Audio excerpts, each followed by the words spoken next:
দুই জেলার প্রতিনিধি দুই জেলা থেকে এই মুহূর্তে উল্লাসের ছবি আমাদেরকে তুলে ধরছেন। হাওড়াতে এই মুহূর্তে আমাদের প্রতিনিধি প্রসেনজিৎ রয়েছে, আর উত্তর চব্বিশ পরগনার হাবড়া থেকে এই মুহূর্তে টিটপ রয়েছে। দুটি ছবি এই মুহূর্তে দেখাচ্ছে। আমি প্রসেনজিতের কাছে যাব।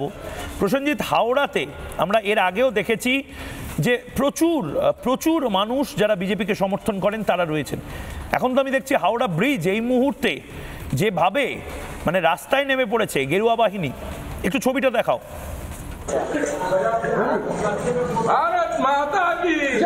আমি দেখাচ্ছি, দেখতে পাচ্ছ ময়ূকদা যে এই রকম অবস্থা হাওড়ায়, যে একেবারে উল্লাস। একদিকে যেরকম রাস্তায় বাজি ফাটানো হচ্ছে, একদিকে উল্লাস, এবং হাওড়ার দিকে দিকে এই মুহূর্তে প্রতিটা জায়গায় জায়গায় গলিতে গলিতে এখন উল্লাসের ছবি দেখা যাচ্ছে। আমি একটু জিজ্ঞাসা করার চেষ্টা করবো, আজকে এইরকম একটা জয় কি বলবেন? আজকে আমাদের একটা ঐতিহাসিক জয় আছে। আমরা কল্পনা করেছিলাম জিতবো, কিন্তু এত ভোটে জিতবো আমরা বুঝতে পারিনি।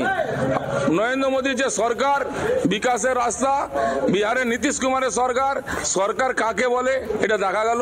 20 বছর ধরে একটা মুখ্যমন্ত্রী উনি রয়েছেন, সে এত ভোটে আবার আসবেন।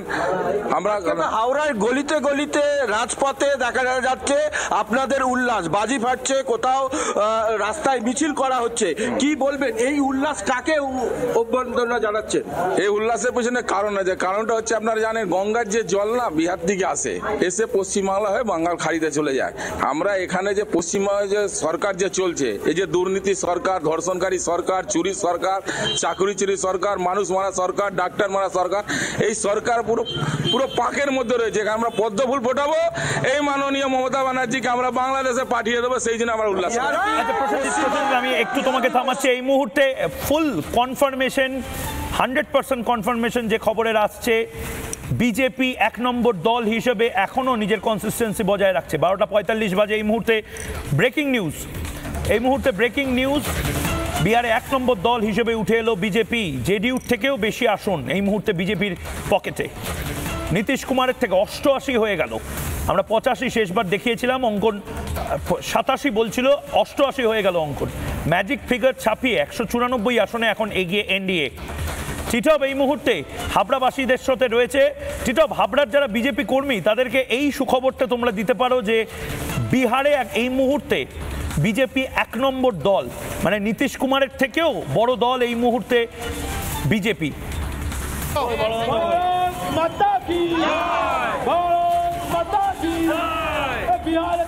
দেখো ময়ূক্ত, একদম তুমি যে কথাটা বললে, অর্থাৎ বিহারে যে এই মুহূর্তে বিজেপি 1 নম্বরে, তার সেই আনন্দে কিন্তু এবার বলা চলে এখানে বিজেপি কর্মী সমর্থক যারা রয়েছেন তারা প্রত্যেকেই রাস্তায় উল্লাস করছেন। তারা একদিকে যেমন মুখে স্লোগান দিচ্ছেন, অন্যদিকে আবির খেলে, অর্থাৎ তারা প্রত্যেকে এই ছবি দেখে মনে হচ্ছে তারা কিন্তু অনেকটা আত্মবিশ্বাসী। অর্থাৎ বছর ঘুরলেই কিন্তু এই বাংলাতে আবার বিধানসভা নির্বাচন। ঠিক তার আগে বিহারের আজকের যে ফলাফল, এই ফলাফল কিন্তু যথেষ্ট এই বিজেপি কর্মী সমর্থক যারা রয়েছেন বাংলার, তাদের মনের মধ্যে কিন্তু আত্মবিশ্বাস অনেকটাই বাড়িয়ে দিয়েছে, অনেকটা তাদের বেড়েও গিয়েছে। এখানে যারা রয়েছেন তাদের সঙ্গে একটু কথা বলবো। আচ্ছা, বিহারে আজকের ফল আর তারপরে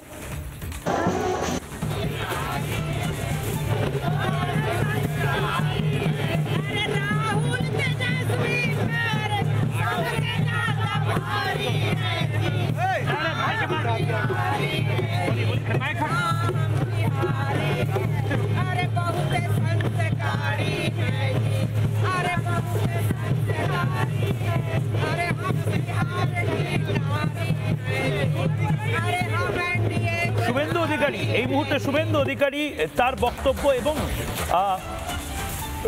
বিমান বন্দ্যোপাধ্যায় স্পিকার এবং তার পাশাপাশি তৃণমূল নেতা কি বলছেন একবার শুনি।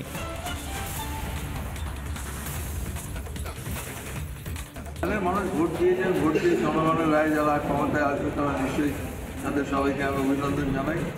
এত মানুষ ভোট দিয়েছেন, বিহারে সবচেয়ে বেশি পোল হয়েছে এবার শুনলাম। পশ্চিমবঙ্গের যারা এখন বলছেন যে ওই উল্লসিত হয়ে পশ্চিমবঙ্গের দিকে হাত বাড়াচ্ছে, আমরা এটা অনেক বাড়াবাড়ি হচ্ছে, এত ভাবার কোনো কারণ নেই। উন্নয়নের ঝড়, বিকাশের ঝড়, নরেন্দ্র মোদীজি, নীতিশ কুমার জিতবে। বাংলায় 21 বিজেপি জিতেছে। লুট, সন্ত্রাস, গণনা কেন্দ্রে কারচুপি এসব করে নির্বাচনী ফলকে প্রভাবিত করা হয়েছে। এখানে স্বচ্ছ নির্বাচন হলে কোনোদিনই তৃণমূল নামক আবর্জনা থাকতে পারে না। অধিকার, মানুষের যে রায়, সেই রায়ের জয় নয়। এবং নির্বাচন কারুর এখন যদি কুশপুত্তলিকা দাহ করা প্রয়োজন হয়, নির্বাচন কমিশনের করা উচিত। বিহারের পরিণাম, হরিয়ানার পরিণাম, মহারাষ্ট্রের পরিণাম একই গতিতে চলবে। ওদের প্রয়োজন হলে ওরা কোনো সময় কাউকে জিতিয়ে দেবে, ইকুয়েশন যদি ঠিক থাকে। তা না হলে এই ফলাফল হতে পারে না। আমি জানি না এটা শুভঙ্কর সরকারকে দিয়েই এই ধরনের কথাবার্তা কেন বলানো হয়। এটা আসলে বলার কথা রাহুল গান্ধীর। আমরা জানি না রাহুল গান্ধী অ্যাকচুয়ালি কোথায়। আমরা নিজেরাও দেখতে চাইছি রাহুল গান্ধী কোথায়। ওয়েন্দ্রিলা না, পার্ট টাইম জব দিয়ে হয় না, পার্ট টাইম কোনো কাজই ভালো না। ওয়েন্দ্রিলা এই মুহূর্তে রয়েছে। ওয়েন্দ্রিলা, তুমি এখন এই মুহূর্তে বিজেপি দপ্তরে রয়েছে কলকাতায় আমার ধারণা। তোমার ওখানকার ছবিটা একবার বলো।